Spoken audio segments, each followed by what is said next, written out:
আমি আহিবলৈ সৰ্থেবাৰী টাউন এইখন দলং চাওঁ। এতিয়া আমি আপোনালোক সভা দৃশ্য দেখুৱাম। এয়া মোৰ লগত শনি ভাই হাইছে বুলি চাই থাকক ভিডিঅ'টি। প্ৰতি বছৰে উলমা উলাহেৰে এইদৰে সৰ্থেবাৰী সভা মহোৎসৱ পালন কৰা হয়। বৰপেটা জিলাৰ এখনি উন্নত ঠাই সৰ্থেবাৰী চহৰৰ পৰা চহৰৰ গাতে লাগি থকা এইখন সৰ্থেবাৰী পাঁচখেল গঞা ৰাইজৰ উদ্যোগত অনুষ্ঠিত কৰা অসম বিখ্যাত এখনি সভা। আপোনালোকে জানেই সৰ্থেবাৰী কাঁহ পিতলৰ বাবে অসম বিখ্যাত হয়। বহুত উন্নত ঠাই, বিভিন্ন দিশত আগবঢ়া। ইয়াতে আমি আহিলোঁ, মোৰ লগত ভাইটি খনীন্দ্ৰ, আমি দুয়ো এনেকৈ মন্দিৰ সেৱা কৰিলোঁ, কিবা কিনিলোঁ। তাৰপিছত আমি আপোনালোকক দেখুৱাম যিমান পাৰি কি ইয়াতে অনুষ্ঠিত কৰা হৈছে, দোকান পোহাৰ কি আহিছে, সকলোখিনি এইবিলাক দেখুৱাম। আমি দিনতে গৈছিলোঁ কাৰণে মানুহ বেছি দেখা পোৱা নাছিলোঁ। যাহওক আমি তথাপিও দোকান পোহাৰ এইবিলাকো দেখুৱাম। চাই থাকিব ভিডিঅ'টো, সকলোৱে চাই থাকিব। আৰু এতিয়ালৈকে যদি কোনোবা ছাবস্ক্ৰাইব কৰিবলৈ বাকী আছে, নিশ্চয় চেনেল ছাবস্ক্ৰাইব কৰিবলৈ এই দিশত এখোজ আগুৱাই যাবলৈ অলপ আজ্ঞা কৰিব, আশীৰ্বাদ কৰিব, যাতে মোৰ চেনেলটি আকৌ গ্ৰ' হয়, অতি সোনকালে যাতে মই মনিটাইজ কৰিব পাৰোঁ।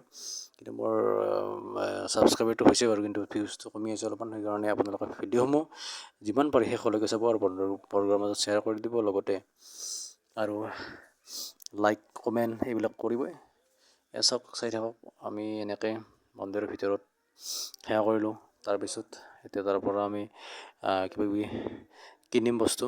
মই মা লক্ষ্মীৰ ফটো এখন কিনিছিলোঁ, লগতে মুখত খোৱা এটা কিনিছিলোঁ।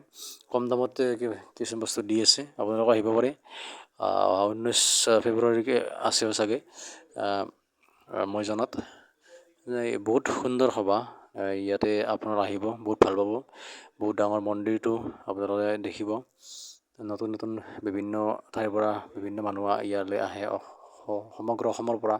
আৰু যিহেতু নসত্ৰখন কাষতে আছে, সৰ্থেবাৰী টাউনৰ পৰা বেছি দূৰ নহয়, প্ৰায় 2-3 কিলোমিটাৰ দূৰত পশ্চিম ফালে আপোনাৰ নসত্ৰখন অৱস্থিত। সেইকাৰণে ইয়াতে আপোনাৰ মানুহৰ সমাগমটো অসমৰ পৰা মানুহৰ সমাগমটো বেছি হয়। আৰু ইয়াতে চাবলৈ বিভিন্ন বস্তু আছে, মঠ মন্দিৰৰ পৰা আদি কৰি নগৰখনো ভাল লাগে। লগতে ইয়াৰ মানুহবোৰ খুব মৰমীয়াল। ইয়াতে চাওক কিমান বিভিন্ন দোকান আহিছে, হৰেক ৰকমৰ বস্তু পাব আপোনালোকে। অতি কম দামত পাব। 50 টকাৰ বস্তুটো আপোনালোকে 25 টকাত পাব।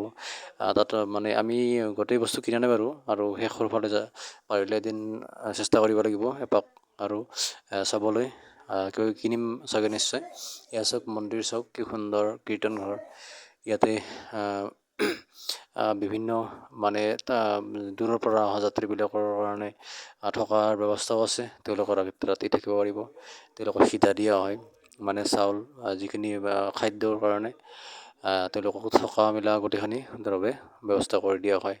ইয়াতে অজস্ৰ দোকান, আপোনালোকে জানেই সৰ্থেবাৰী, মাখিবাহা, হাৰিভাঙা এই তিনিখন সভাত অজস্ৰ দোকান পোহাৰ আহে, চব বস্তু পায়।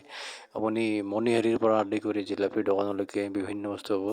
আৰু ইয়াতে আপোনাৰ কিন্তু মানুহ অলপ কমিছে, যা হওক তথাপিও কিন্তু আপোনালোকে চাই ভাল পাব নিশ্চয়। বহুত ভাল লাগে।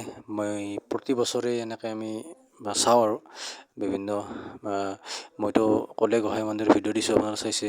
ক'লে এইবিলাক জেগাত আমি প্ৰায় যাওঁ, মাখিবাহা সভাতো যাওঁ। চাই থাকক কেনেকুৱা পালে ভিডিঅ'টো, জনাবচোন কমেণ্টত। এয়া চাওক কিমান দোকান আহিছে, কিমান কি আহিছে। এয়া চকৰি আহিছে, চকৰিত আপোনালোকে উঠিব পাৰিব। কিন্তু সৰ্থেবাৰী সভাত থিয়েটাৰ তেনেকৈ নামাতে চাগে, কাৰণ সেনেকৈ শুনাও নাই। কিন্তু এইবিলাক আহে, বা দোকান পোহাৰ বেছিকৈ আহে। বাকী সাংস্কৃতিক অনুষ্ঠান বা তেনেকুৱা সিমান এটা নাহে বাৰু। যা হওক, ধন্যবাদ শেষলৈকে ভিডিঅ'টো চোৱাৰ বাবে, ধন্যবাদ।